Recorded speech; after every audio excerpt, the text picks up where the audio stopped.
അതാണ് യേശുക്രിസ്തുവിന്റെ പ്രത്യേകത എന്ന് പറയുന്നത്.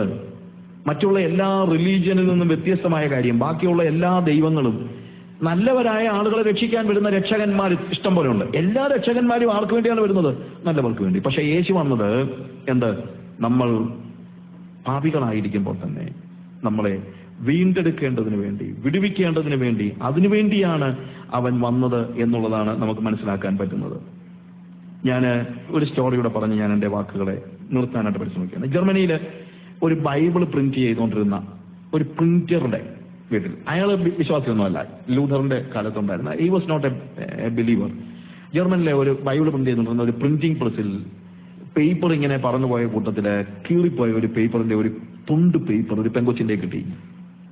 ആ പെങ്കൊച്ച് നോക്കിക്കഴിഞ്ഞപ്പോഴത്തേക്ക് അതിനകത്ത് എഴുതിയിരുന്നത്, ആ തുണ്ട് പേപ്പറിൽ മുഴുവൻ എഴുതിയിട്ടില്ല. ജോൺ ചാപ്റ്റർ 3:16 ആണ് അവിടെ എഴുതിയിരിക്കുന്നത്, പക്ഷെ അത് മുഴുവൻ എഴുതിയിട്ടില്ല. For God so loved the world that he gave, അത്രേ ഉള്ളൂ. ഈ ഗേവ് എന്ന് പറഞ്ഞിട്ട് ബാക്കി ഇല്ല. മലയാളത്തിൽ പറഞ്ഞു കഴിഞ്ഞാല് നൽകുവാൻ തക്കവണ്ണം ദൈവം ലോകത്തെ അത്രയ്ക്ക് സ്നേഹിച്ചു.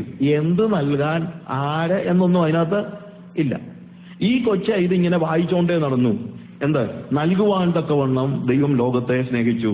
God so loved the world that he gave, അത്രേ ഉണ്ടായിരുന്നുള്ളൂ. അവളുടെ മാതാപിതാക്കൾ ക്രിസ്ത്യാനികളല്ല. അവളുടെ മാതാപിതാക്കൾ വളരെ നിരാശരായിരിക്കുന്ന ഒരു സാഹചര്യത്തിലാണ് ഈ പെങ്കൊച്ച് ഈ വാക്യങ്ങൾ വായിച്ചുകൊണ്ടിരിക്കുന്നത്. ഒന്നാമത് അവരുടെ ജീവിതത്തിൽ ഒത്തിരി പ്രതിസന്ധികൾ ഉണ്ടായി. അവരുടെ പല പാളിച്ചകൾ കൊണ്ട് തന്നെ അവർക്ക് ഒരു കേസും മറ്റുള്ള പ്രശ്നങ്ങളൊക്കെ ഉണ്ടായി. അവർ തെറ്റ് ചെയ്തതാണ്, അവർക്കറിയാം അവർ തെറ്റ് ചെയ്തതാണ്. അപ്പൊ ഇതുകൊണ്ട് ഇവരാകെപ്പാടെ നിരാശരായി ഒരു പക്ഷേ സൂയിസൈഡ് ചെയ്താലോ എന്നൊക്കെ ചിന്തിച്ചുകൊണ്ടിരിക്കുന്ന സമയത്താണ് ഈ കൊച്ച് ഇതും വായിച്ചുകൊണ്ട് നടക്കുന്നത്. For God so loved the world that he gave, നൽകുവാൻ തക്കവണ്ണം ദൈവം ലോകത്തെ സ്നേഹിച്ചു. നൽകുവാൻ തക്കവണ്ണം എന്ന് കൊച്ചു വായിച്ചുകൊണ്ടിരുന്നപ്പോൾ കൊച്ച് ഇടയ്ക്ക് അമ്മയോട് ചോദിച്ചു, അമ്മേ, ഈ ദൈവം എന്തോ നൽകുവാൻ തക്കവണ്ണമാ സ്നേഹിച്ചതെന്ന്. എന്തോ നൽകുവാൻ തക്കവണ്ണമാണെന്ന് പറഞ്ഞു കൊടുക്കാൻ ഈ അമ്മയ്ക്കും അറിയത്തില്ല. പക്ഷേ അമ്മ ഒരു കാര്യം പറഞ്ഞു, എനിക്കറിയത്തില്ല മോളെ, എന്നാൽ ഒരു കാര്യം ഞാൻ പറയാം, അവൻ എന്തെങ്കിലും നൽകാൻ തയ്യാറാണെങ്കിൽ അതിനർത്ഥം അവൻ നമ്മളോട് പിണങ്ങിയിരിക്കുകയല്ല എന്നാണ്. അവൻ എന്തെങ്കിലും ആയിക്കോട്ടെ, പക്ഷേ അവൻ എന്തെങ്കിലും നൽകുവാൻ തക്കവണ്ണം പ്ലാൻ ചെയ്തിട്ടുണ്ടെങ്കിൽ അതിന്റെ അർത്ഥം God is not angry with us. ഇന്ന് പ്രിയമുള്ളവരെ, എനിക്ക് നിങ്ങളോട് പറയാനുള്ള സന്ദേശം ഇതാണ്. God is not angry with you. ദൈവം നിങ്ങളോട് പിണങ്ങിയിരിക്കുകയല്ല. ദൈവം നിങ്ങളിൽ നിന്ന് വിദൂരസ്ഥനല്ല. He is not angry with you. He is ready to give. അവൻ നൽകുവാൻ തക്കവണ്ണം. എന്തു നൽകാൻ? ചില്ലറ കാര്യങ്ങൾ നൽകാനല്ല. ഇനി കുറെ കൂടെ കൂടി പറഞ്ഞു കഴിഞ്ഞാൽ നിങ്ങൾക്കൊരു കാറ് തരാനുമല്ല ദൈവം നോക്കിയിരിക്കുന്നത്. കാറെന്നൊക്കെ പറയുന്നത് വളരെ ചില്ലറ കാര്യമാണ്. ഒരു കാറ് കിട്ടാനൊന്നും ദൈവത്തിന്റെ പുറകെ ഒന്നും പോകേണ്ട കാര്യമൊന്നുമില്ല. ഒരു കാറ് കിട്ടാന്ന് പറഞ്ഞാൽ ദൈവത്തിന്റെ പുറകെ പോയില്ലെങ്കിൽ കാറ് കിട്ടത്തില്ലേ? നിങ്ങൾക്ക് ഒരു പിള്ളേർക്ക് ഒരു നല്ലൊരു ജോലി കിട്ടിക്കഴിഞ്ഞാൽ ബാങ്കുകാരൻ പുറകെ വരുമല്ലോ കാറും കൊണ്ട്. ഇവിടെ ബാങ്കുകാരൊക്കെ എന്റെ ഫ്രണ്ട്സ് ഇരിപ്പുണ്ട്. നമ്മൾ ഉദ്ദേശിക്കുന്ന മിക്ക കാര്യങ്ങളും കിട്ടാനായിട്ട് ദൈവത്തിന്റെ പുറകെ പോയില്ലെങ്കിലും, ദൈവത്തിന്റെ പുറകെ പോയില്ലെന്ന് ഉദ്ദേശിക്കുന്നത് മറ്റൊന്നുമല്ല. ഞാൻ പറഞ്ഞത്, ദൈവത്തെ വിളിച്ചുകൊണ്ടിരിക്കുന്നവർക്ക് മാത്രമൊന്നുമല്ല നിങ്ങൾ ഈ പറയുന്ന കാര്യങ്ങളൊക്കെ കിട്ടുന്നത്. അത് നിങ്ങൾ മനസ്സിലാക്കണം. ഏതാണെങ്കിലും തിരുവനന്തപുരത്തെ ഏറ്റവും നല്ല കാറൊന്നും നിങ്ങളുടെ കയ്യിലല്ലല്ല, ആണോ? തിരുവനന്തപുരത്തെ ഏറ്റവും നല്ല കാറൊന്നും നിങ്ങളുടെ കയ്യിലല്ലല്ലോ. തിരുവനന്തപുരത്തെ ഏറ്റവും നല്ല ജോലിയും നിങ്ങളുടെ കയ്യിലല്ല. തിരുവനന്തപുരത്തെ ഏറ്റവും നല്ല വീട്ടിലല്ല നിങ്ങൾ താമസിക്കുന്നത്, ആണല്ലോ. അപ്പോ ഇതൊക്കെ ഇവിടുത്തെ ഏറ്റവും നല്ല കാറും ഏറ്റവും നല്ല ജോലിയും ഏറ്റവും നല്ല വീടും ദൈവമില്ലാത്തവനാണ് കിട്ടിയിരിക്കുന്നതെങ്കിൽ അതിനുവേണ്ടി നിങ്ങൾ എന്തിനാ ദൈവത്തിന്റെ പുറകെ പോകുന്നത്? ഞാൻ പറഞ്ഞു മനസ്സിലാക്കണം. അതൊക്കെ ചില്ലറയാണ്. ഇതൊന്നും ദൈവത്തിന് വലിയ ആനക്കാര്യവുമല്ല. ഇതിന്റെയൊക്കെ പേടി ദൈവത്തെ നിങ്ങളൊന്ന് വലിയ പുകഴ്ത്തു പിടിക്കൊന്നും വേണ്ട.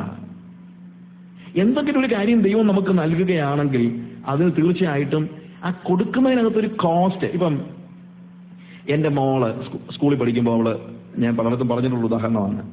എൻ്റെ മോള് സ്കൂളിൽ പഠിക്കുമ്പം സപ്പോസ് അസംബ്ലിയിൽ ഒരു സ്പീച്ച്, അതിന് സ്കൂളിൽ കൊടുത്തിരിക്കുന്ന വിഷയം മൈ ഫാദർ. അപ്പോൾ ഇവള് നിന്നുകൊണ്ട് അങ്ങോട്ട് പ്രസംഗിക്കാൻ തുടങ്ങുകയാണ്. എൻ്റെ ഡാഡിയെ പോലെ സ്നേഹമുള്ളൊരു ഡാഡിയെ ഞാൻ ലോകത്തിൽ കണ്ടിട്ടില്ല. Is the best dad. എന്തുകൊണ്ടാണെന്ന് ചോദിച്ചാൽ എനിക്ക് വലിയ വലിയ സമ്മാനങ്ങളൊക്കെയും എൻ്റെ ഡാഡി തരുന്നു. എന്തൊക്കെ സമ്മാനങ്ങളാണോ, എപ്പോഴും വലിയ വലിയ സമ്മാനങ്ങൾ. അതൊക്കെ തെളിയിക്കുന്നത് എന്താണ്? എൻ്റെ ഡാഡി എന്നെ സ്നേഹിക്കുന്നു എന്നല്ലേ? ഇന്ന് രാവിലെയും ഞാനിങ്ങോട്ട് വീട്ടിൽ നിന്ന് ഇറങ്ങി വരുമ്പോൾ വലിയൊരു സമ്മാനം എൻ്റെ ഡാഡി എനിക്ക് തന്നു, എന്നെ സ്നേഹിക്കുന്നത് കൊണ്ടല്ലേ എന്നൊക്കെ പറഞ്ഞു കഴിഞ്ഞപ്പം ഹെഡ് മാസ്റ്റർ ചോദിച്ചു, എന്തുവാടി ഇന്ന് രാവിലെ ഇങ്ങോട്ട് ഇറങ്ങി വന്നപ്പം ഡാഡി തന്ന വലിയ സമ്മാനം എന്ന് പറയുമ്പം 50 പൈസയുടെ ഒരു നാരങ്ങ ഉണ്ടായി എടുത്ത് കാണിച്ചു കൊടുത്താൽ നാണല്ലേടാ ആർക്കാ? 50 പൈസ താഴെ പോയാൽ കുനിയണോ വേണ്ടായോ നമ്മൾ രണ്ടുവട്ടം ആലോചിക്കും, നടുവ് പോകുമോ ഇല്ലയോ എന്ന്. അത്രേ ഉള്ളൂ നമുക്ക് 50 പൈസ. 50 പൈസയ്ക്ക് വിലയില്ലെന്നൊന്നുമല്ല ഞാൻ പറയുന്നത്. 50 പൈസയുടെ ഒരു മുട്ടായി കൊടുത്തതാണോ ഞാൻ എൻ്റെ കൊച്ചിനെ സ്നേഹിക്കുന്നുള്ളതിന് തെളിവ്?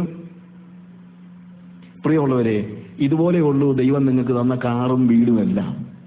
ദൈവത്തിന് 50 പൈസയുടെ വില പോലും കൊടുക്കാതെയാണ് ദൈവം ഇതെല്ലാം നിങ്ങൾക്ക് തന്നിരിക്കുന്നത്. He was not paying a big cost when he was giving all these things for you. എന്നാൽ ഒരു കാര്യം തന്നപ്പോൾ അവൻ ശരിക്ക് പെയിൻ എടുത്തു, വില കൊടുത്തു. He paid A cost when he gave his own sun for you. അവന്റെ സ്വന്തം പുത്രനെ നൽകിയപ്പോൾ, ഹല്ലേലൂയ, അവൻ വില കൊടുത്തിട്ടാണ് തന്നത്. അതുകൊണ്ട് ദൈവം നിങ്ങളെ സ്നേഹിക്കുന്നു എന്നുള്ളതിന്റെ തെളിവ് നിങ്ങൾക്ക് കിട്ടുന്ന ജോലിയും വീടും കാറും ഒന്നുമല്ല. ദൈവം നിങ്ങളെ സ്നേഹിക്കുന്നു എന്നുള്ളതിന്റെ ഏറ്റവും വലിയ തെളിവ് എന്താണ്? അവൻ സ്വന്തം പുത്രനെ തന്നു എന്നുള്ളതാണ്. He gave his own son. He gave his own son. അവന്റെ പുത്രനെ നൽകിയിട്ട് അവൻ പറയുകയാണ്, ഭയപ്പെടേണ്ട. He is not angry with you. സ്വന്തം പുത്രനെ നൽകുവാൻ തക്കവണ്ണം ദൈവം ലോകത്തെ അത്രയ്ക്ക് സ്നേഹിച്ചു. എൻ്റെ കൊച്ചിന് 50 പൈസയുടെ മുട്ടായി കൊടുക്കുന്നത് ഞാൻ തന്നെയാണ്. ഒരു ദൈവ പൈതലിന് കാറ് കൊടുക്കുന്നതും വീട് കൊടുക്കുന്നതും എല്ലാം ദൈവം തന്നെയാണ്. പക്ഷേ അല്ലെന്ന് ഞാൻ പറഞ്ഞില്ല, നമുക്ക് കാറ് തരുന്നതും വീട് തരുന്നതും ജോലി തരുന്നതും എല്ലാം ആര് തന്നെയാണ്? ദൈവം തന്നെയാണ്. പക്ഷേ അതല്ല ദൈവം എന്നെ സ്നേഹിക്കുന്നു എന്നതിൻ്റെ തെളിവ്. എന്താണ് തെളിവ്? അവൻ സ്വന്തം പുത്രനെ നമുക്ക് വേണ്ടി തന്നു. ഈ ലോകം നശിച്ചു പോകാതിരിക്കേണ്ടതിന്, അതാണ് നമ്മൾ വായിക്കുന്നത്, തൻ്റെ ഏകജാതനായ പുത്രനിൽ വിശ്വസിക്കുന്ന ഏവനും നശിച്ചു പോകാതെ നിത്യജീവൻ പ്രാപിക്കേണ്ടതിന് അവനെ, യേശുവിനെ, സ്വന്തം പുത്രനെ നൽകുവാൻ തക്കവണ്ണം ദൈവം ലോകത്തെ അത്രയ്ക്ക് സ്നേഹിച്ചു. Is not angry with you. അവൻ ഒരു സമ്മാനം തരുമെങ്കിൽ അവൻ പിണങ്ങിയിരിക്കുകയല്ല എന്ന സ്ത്രീയുടെ വാക്കുകളെ നിങ്ങൾ ഓർക്കുക. God is not angry with you. ദൈവം നിങ്ങളോട് പിണങ്ങിയിരിക്കുകയല്ല. ദൈവം നിങ്ങളെ സ്നേഹിക്കുന്നുണ്ട്. വിശ്വാസിയെ ദൈവം നിന്നെ സ്നേഹിക്കുന്നുണ്ട്. അവിശ്വാസിയെ ദൈവം നിന്നെ സ്നേഹിക്കുന്നുണ്ട്. He is not angry with you, he is with you. Let's close our eyes. എല്ലാവർക്കും ഒരു നിമിഷം കണ്ണുകളെ അടയ്ക്കാം. ഇന്ന് നിങ്ങളോട് എനിക്ക് പറയാനുള്ള ദൂത് ഇതാണ്. പ്രിയമുള്ളവരെ, God is not angry with you.